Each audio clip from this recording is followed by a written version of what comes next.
নমস্কার বন্ধুরা, ডোনার রান্নাঘরে আপনাদের সকলকে স্বাগত জানাই।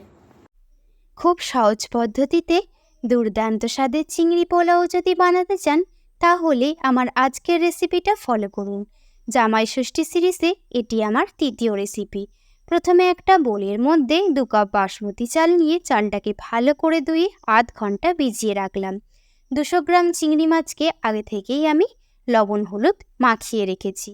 কড়াইয়ে 2 চামচ তেল দিয়ে 2টো তেজপাতা, একটা শুকনো লঙ্কা, অল্প জিরে, 4টে ছোট এলাচ, 4টে লবঙ্গ, 2 টুকরো জয়িত্রী, 2 টুকরো দারচিনি ফোড়ন দিলাম এবং 1 চামচ ঘি দিয়ে ছোট করে কাটা পেঁয়াজ দিয়ে একটু ফ্রাই করে নেব।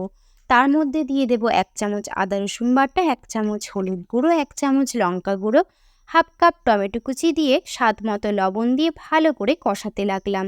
এরপর হাফ কাপ কাজু কিশমিশ, 2 চামচ ফ্যাটানো টক দই এবং স্বাদ মতো চিনি দিয়ে কষিয়ে চিংড়ি মাছগুলো তুলে দিলাম। কষানো হয়ে গেলে তার মধ্যে জল ঝরিয়ে রাখা চালটা তুলে দিলাম। এই সময় চালটাকে খুব ভালো করে নেড়েচেড়ে মশলার সাথে কষিয়ে নিতে হবে। কষানো হয়ে গেলে এর মধ্যে 4 কাপ গরম জল দিয়ে দেব। আমি 2 কাপ চাল নিয়েছি, তাই এতে 4 কাপ জল ব্যবহার করেছি এবং 4-5টা কাঁচা লঙ্কা দিয়ে মিডিয়াম ফ্লেমে 10 মিনিট রান্না হতে দেব।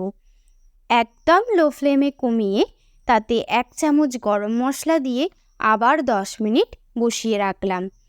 এখন দেখুন পোলাওটা কেমন ঝরঝরে হয়েছে। আপনাদের মতামত ভিডিওতে জানাতে ভুলবেন না। আর ভিডিওটি যদি ভালো লেগে থাকে লাইক করে প্রিয়জনের সাথে শেয়ার করে নেবেন। আপনি যদি চ্যানেলে নতুন হয়ে থাকেন তাহলে সাবস্ক্রাইব করে নেবেন এই রকম নিত্য নতুন ভিডিও পাওয়ার জন্য। অসংখ্য ধন্যবাদ।